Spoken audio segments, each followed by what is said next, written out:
I walked through my grandmother's front door, still wearing my hospital badge, the plastic lanyard cold against my neck, when I heard my aunt laughing from the kitchen. Not a soft, grieving laugh, a loud, celebratory one, like she had just won something. My grandmother had been gone for exactly 4 hours. I had held her hand when she took her last breath. I had cried alone in the hospital parking garage before driving here, and my aunt was laughing. I stopped in the entryway, my hand still on the brass doorknob, and I listened. Before I tell you what I heard that afternoon, let me tell you who I am. My name is Claire. I am 29 years old. I worked as a registered nurse for 6 years at a regional medical center in Charlotte, North Carolina. I am methodical by nature, careful with details, and I do not panic easily. Hospitals train that out of you fast. When everything around you is falling apart, you learn to breathe through it and keep your hands steady. My grandmother raised me. My mother left when I was 3, and my father followed 2 years later in a different way. He just stopped showing up. My grandmother, a retired high school librarian with a small house and a massive garden, became my entire world. She called me her bonus daughter. She taught me to cook, to read maps, to balance a checkbook, and to never sign anything I had not read twice. She was meticulous about her finances in the quiet, private way that older Southern women sometimes are. She never talked about money openly. She just handled it. My aunt is my grandmother's daughter, her biological daughter, the one she actually gave birth to. My aunt is 53 years old, and she has spent most of her adult life convinced that she deserved more than she received. She married a man who sold insurance and liked to remind everyone at family dinners that he had once almost closed a deal with a Fortune 500 company. Together they had one son, my cousin, who was currently 26, unemployed, and living in their basement despite telling everyone he was launching a real estate investment firm. I want to be fair. I want to say that my aunt had her struggles. But standing in that entryway listening to her laugh 4 hours after her mother died, I found it difficult to manufacture fairness. I heard my uncle's voice next. He was talking about the house. He was talking about square footage and comparable sales in the neighborhood and how fast they could get it listed if they moved quickly before the estate went through probate. He said the word probate the way people say traffic, like a personal inconvenience designed specifically to ruin his plans. Then my cousin spoke. He said, and I am going to be precise here because it matters. He said that Claire doesn't know what Grandma was actually worth, and we should keep it that way. I stood completely still. 3 weeks before my grandmother died, she had asked me to drive her to her attorney's office. She told me it was to update some paperwork. I sat in the waiting room reading a magazine while she met with him for 40 minutes.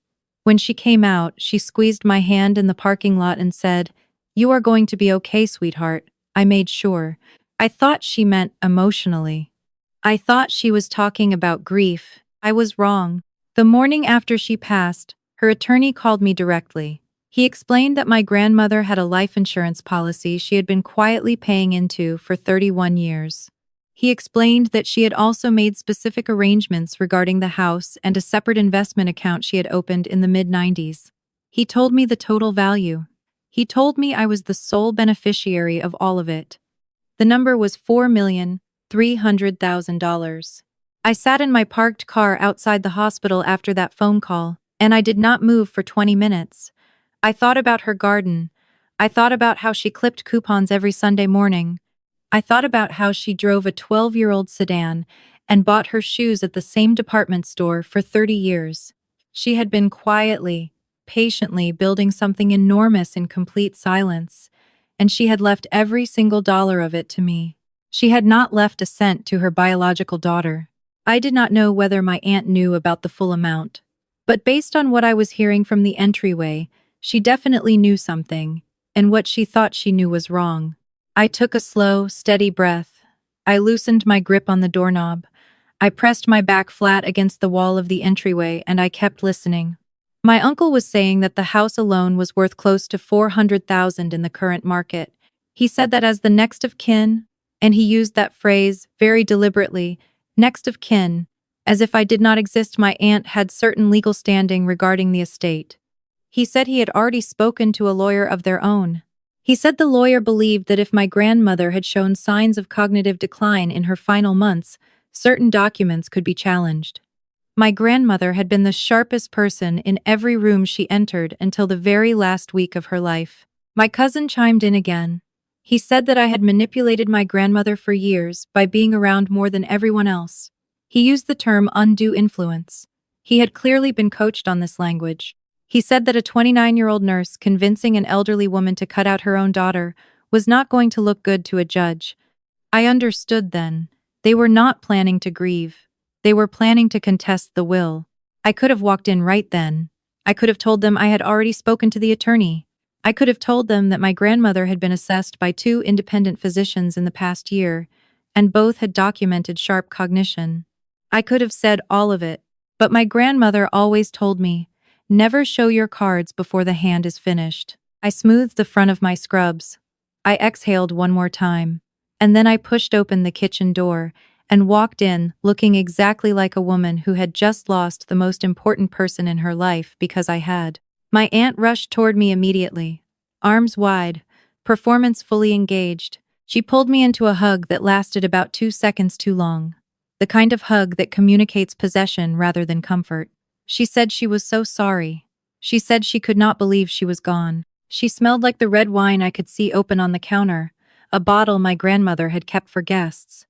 My uncle shook my hand with both of his. He called me kiddo. He said my grandmother would have wanted us to be together as a family right now. He said it with the specific gravity of someone who was being recorded, except he was not being recorded then. That would come later. My cousin gave me a stiff side hug and told me I looked tired. I told him I had been at the hospital for 16 hours. He nodded and looked at his phone. They asked me if I wanted to eat something. They had already gone through my grandmother's refrigerator and made themselves plates of her leftover chicken. I sat down at her kitchen table, the same table where she had helped me with homework for 12 years, and I watched them eat her food, and I said almost nothing. My aunt began steering the conversation with the practiced subtlety of someone who had rehearsed it. She talked about how overwhelming estate matters could be. She talked about how she had always handled the family finances because she was the business-minded one. She mentioned very casually, as if it had just occurred to her, that it might make sense for her to take the lead on coordinating everything with the attorney to spare me the stress while I was grieving. I told her that sounded very kind. My uncle nodded and said that my aunt had been handling their own financial affairs for years and was extremely organized. My cousin said I should focus on resting and let the family take care of the logistics. They were all looking at me with the same manufactured tenderness, and underneath it I could see the calculation running behind their eyes like a spreadsheet loading. I told them I was exhausted and needed to lie down.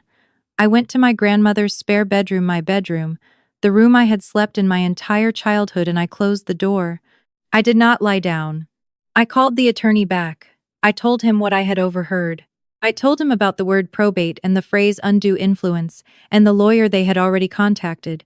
He was quiet for a moment, and then he said, "Claire, your grandmother anticipated this." He told me she had taken specific legal steps. He told me to come to his office first thing in the morning, and he would walk me through everything. Then I called a friend of mine from nursing school who had since gone to law school and was now practicing civil litigation in Raleigh. I told her the situation in broad strokes. She listened without interrupting and then said, "Whatever you do, don't sign anything they put in front of you, and let them talk as much as possible. People who are planning to commit fraud always talk too much." I thanked her and hung up. I sat on the edge of that twin bed in the dark, with the same quilt my grandmother had made for me when I was 7 years old. And I made a decision. I was not going to fight them the way they expected. I was not going to confront them tonight and watch them lie to my face and then regroup and come at me better prepared. I was going to let them build the trap themselves, and then walk them into it. The next morning, I drove to the attorney's office before my aunt and uncle were even awake. My grandmother had been more thorough than I could have imagined.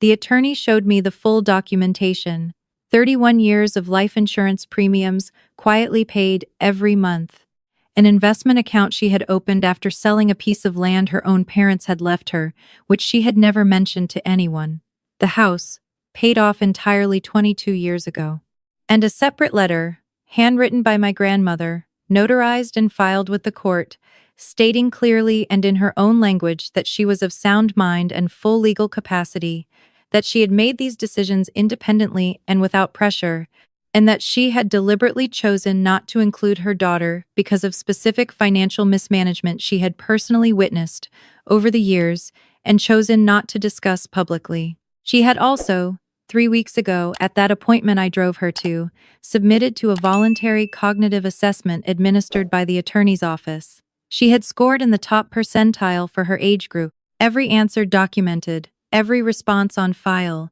every date and signature witnessed and sealed. My grandmother had known exactly what was coming. She had been building her defense for months before she died. I sat across from the attorney with my hands folded in my lap, and I did not cry. I felt something much quieter than grief right then. I felt her presence in that room like a hand on my shoulder. The attorney asked if I wanted him to reach out to my aunt's legal representative directly and inform them of the documentation. I told him not yet. I told him to let the process move forward naturally and to call me the moment my aunt's attorney filed anything. When I got back to the house, my aunt was sitting at the kitchen table with a yellow legal pad covered in notes. She looked up when I walked in and immediately put on her sympathetic face. She said she had been making a list of everything that would need to be handled: the utilities, the mail forwarding, the property taxes. She pushed the legal pad across the table like it was a gift. At the top of the page, she had written my grandmother's home address and the words estate assets underlined twice. I thanked her. I told her it was so helpful to have family at a time like this. I told her I did not know what I would do without them. Over the next 4 days, I let them settle in. My aunt started bringing her own things over: a set of kitchen towels, a small decorative clock. She rearranged 3 shelves in the living room for better flow. My uncle started taking photographs of the house, the backyard, the garage, the finished basement, and I knew exactly what those photographs were for. My cousin sat at the kitchen table with his laptop looking at real estate listings and talking loudly about the market timing, not even bothering to hide it anymore. On the 4th night, my aunt sat across from me after dinner and finally made her move. She told me she was worried about me carrying this alone. She said the estate process was going to be long and complicated and emotionally draining. She said her husband had a contact at a property management firm who could help liquidate the house quickly, so neither of us had to deal with the ongoing taxes and maintenance costs. She reached into the folder she had been carrying around all week and slid a document across the table. It was a co-executorship agreement. It would give her equal legal authority over the estate during probate. Once she had that authority, she could make decisions alongside me, or in theory, instead of me, depending on how the language was interpreted. She handed me a pen. I looked at the document for a long moment. I looked at her face. She was watching my hands the way my cousin had watched my grandmother's possessions, cataloging, calculating, already spending what she had not yet taken. I told her I appreciated her so much. I told her I just wanted to read through it carefully before I signed anything because my grandmother had always taught me to do that. I said I would look it over tonight. My aunt said, of course. She said there was no rush. She was smiling. There was absolutely a rush. Her attorney had called my attorney that morning with a preliminary challenge to the will. That night, I photographed every page of the co-executorship agreement and sent them to my friend in Raleigh. She called me back in 40 minutes. She said the document had 3 clauses buried in the middle section that would effectively give my aunt the power to delay distributions indefinitely and require my approval for any and all estate decisions which, combined with an active will contest, would tie up my access to everything for potentially years. She said it was professionally drafted, not something my uncle's insurance contact had thrown together. They had been planning this for longer than 4 days. I told my friend I would not be signing it. She asked me what I was going to do instead. I told her I was going to let my aunt file the challenge. I was going to let her stand in front of a judge and tell the world that her 81-year-old mother had been manipulated by a live-in granddaughter into leaving her fortune to the wrong person. I was going to let her bring her attorney and her legal pad and her rearranged kitchen shelves. And then I was going to present every single document my grandmother had quietly, patiently assembled across the final year of her life. My friend was quiet for a second, and then she said, "Claire, That is either going to be the most satisfying thing I have ever heard, or the most stressful. I told her I was counting on both. 2 weeks later, my aunt filed the formal will contest with the county probate court. The filing alleged cognitive incapacity and undue influence. It described me as an opportunistic caregiver who had isolated my grandmother from her biological family. It included a statement from a neighbor who said she had noticed my grandmother seemed confused in her last year, which was technically accurate because the woman was describing the 3 weeks of terminal illness, not the decade before it. The filing requested that the court freeze all estate assets pending investigation. The assets were frozen. My access to everything was paused. My aunt called me the day after the filing. She used the softest version of her voice, the one I had heard her use on the phone with people she was trying to manage. She said she was so sorry it had come to this. She said she did not want to fight. She just needed the court to make sure everything was handled fairly. She said she knew I loved my grandmother, but that legally, things were complicated, and she just wanted what was right for the family. I told her I understood completely. I told her I hoped the process would be quick and painless. I told her I would see her in court. She paused. She said, "You know you can just settle this privately, right? We don't have to do this the hard way." I told her I was actually looking forward to letting the judge review all the documentation.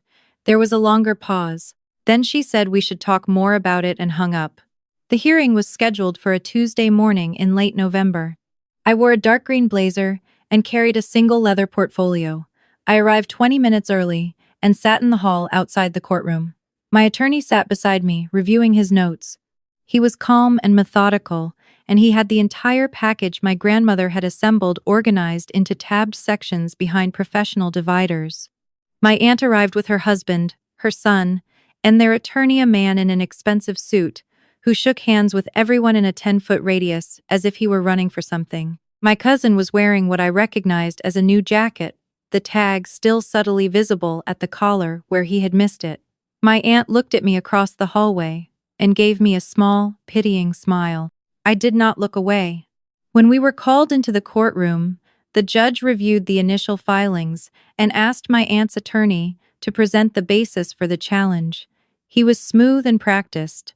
He described an elderly woman in declining health, increasingly isolated from her biological daughter, increasingly dependent on a single granddaughter who was also, he noted pointedly, her sole beneficiary. He used the word coincidence in a tone that made clear he did not believe in coincidences. He called 2 witnesses, the neighbor and a former colleague of my aunt's, who claimed my grandmother had once told her she felt pressured to make certain decisions. The colleague had met my grandmother twice. Then my aunt took the stand. She described a lifetime of being overlooked. She described calling her mother every week, visiting on holidays, offering help that was never accepted. She described me as someone who had moved in under the guise of caregiving and systematically made her mother dependent and isolated. She cried. She was a very effective crier. The tears came at exactly the right moments and did not smear her makeup. When my attorney stood to cross-examine, he asked my aunt a single question first. He asked her when she had last spent the night at her mother's home prior to her passing. My aunt said she visited regularly. He asked again when had she last stayed overnight. She said she had a home of her own to manage. He asked if she could name my grandmother's primary care physician. She gave a name that was incorrect. He noted the actual physician's name for the record. Then he submitted the documentation package to the court. The judge reviewed the first section, the cognitive assessment. She read it without expression. She turned to the second section, the physician records from the past 3 years, all showing documented normal cognition at every annual visit. She turned to the third section, the attorney's notarized record of my grandmother's voluntary capacity statement, made just 3 weeks before she died, in which my grandmother had written in her own handwriting, "I am making these decisions because I choose to, because I have always chosen to, and because I have earned the right to leave my life's work to whomever I believe deserves it." The judge looked up. My aunt's attorney was writing something rapidly on his notepad. The fourth section was a series of dated letters my grandmother had written to the estate attorney over a period of 2 years, each one reaffirming her intentions, each one describing in clear and specific terms the reasons she had made the choices she made. In the final letter, written 4 months before she died. She named her daughter directly. She described specific incidents. She described money borrowed and never returned. She described promises made and broken. She described the particular loneliness of watching a child treat generosity like a debt someone else owed her. The courtroom was very quiet while the judge read. My aunt had stopped taking notes. Her husband's jaw was tight. My cousin was staring at the table. The judge asked my attorney if there were any additional exhibits. He said yes and submitted the final section, the phone records. My grandmother had called her daughter 31 times in the last 2 years of her life. Her daughter had called back 7. The final incoming call my grandmother had received from my aunt was 11 weeks before she died. My attorney sat down. The judge looked at my aunt over the rims of her glasses for a long moment. Then she looked at the attorney in the expensive suit. Then she asked if the petitioners had anything further to present. They did not. The judge dismissed the challenge. She did so without hesitation, and with language that I will not soon forget. She said the documentation presented by the respondent represented some of the most thorough and premeditated estate planning she had encountered in her years on the bench. She said the decedent had clearly been a woman of exceptional clarity and deliberate intention. She said the challenge had no legal merit and reflected no evidence of undue influence or cognitive incapacity. She said the estate would proceed immediately through probate without further delay. She banged the gavel once. My aunt did not cry this time. She sat very still in her chair, with her hands flat on the table, and looked at nothing. Her attorney gathered his papers quickly. My cousin got up without saying anything, and walked out of the courtroom first. My uncle put his hand on my aunt's shoulder, and said something quietly in her ear. She did not respond.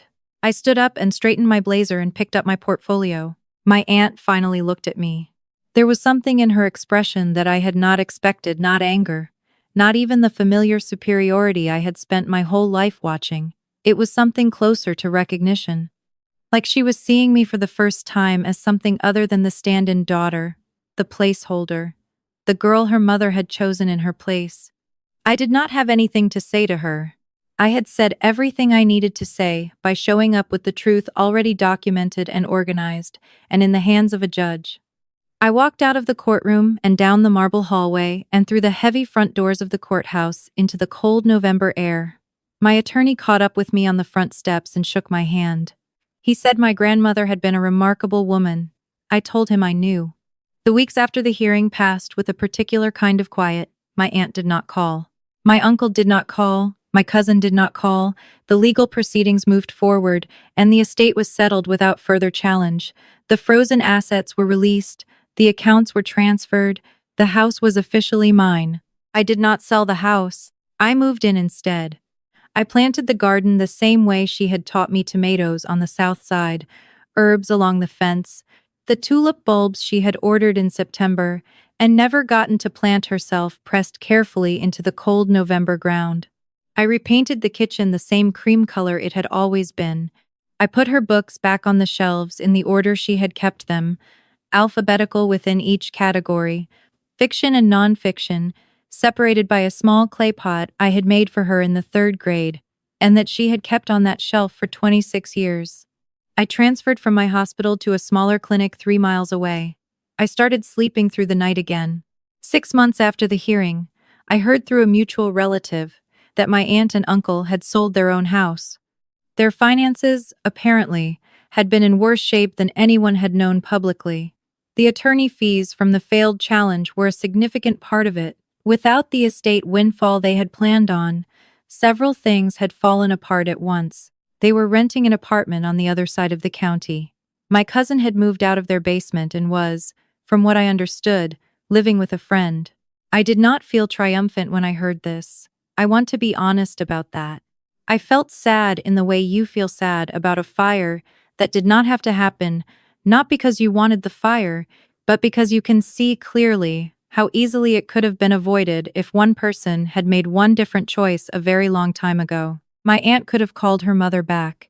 That is the part I keep coming back to. She had 11 missed calls, and she answered 7 of them over 2 years. I have gone over that number many times. 7. My grandmother called her 31 times, and she answered 7. And somehow my aunt still walked into a courtroom and told a judge that I was the one who had isolated her. I am not angry anymore. I want to be clear about that too. Anger is expensive, and I spent enough of it in the months surrounding the hearing to last me a long time. What I have instead is clarity. And the garden. And the house that smells like her, still, faintly. On certain mornings when the windows are closed and the heat comes on and I am standing in her kitchen making coffee the same way she taught me grounds in first, then water, never the other way around. My grandmother did not leave me $4 million because she was trying to punish her daughter. She left it to me because she had spent 81 years watching carefully, and she had made a careful decision. She spent the last year of her life quietly making sure that decision would hold up in any room it needed to. She was right to trust me. I hope she knew that. I hope wherever she is, she could see that I walked into that courtroom with everything she handed me and I did not drop a single page. If you have ever had to carry someone's trust into a room and prove it was deserved, leave your story in the comments. I read every single one. And if this story reached you at the right moment, subscribe to Recovery Stories. We are here every week.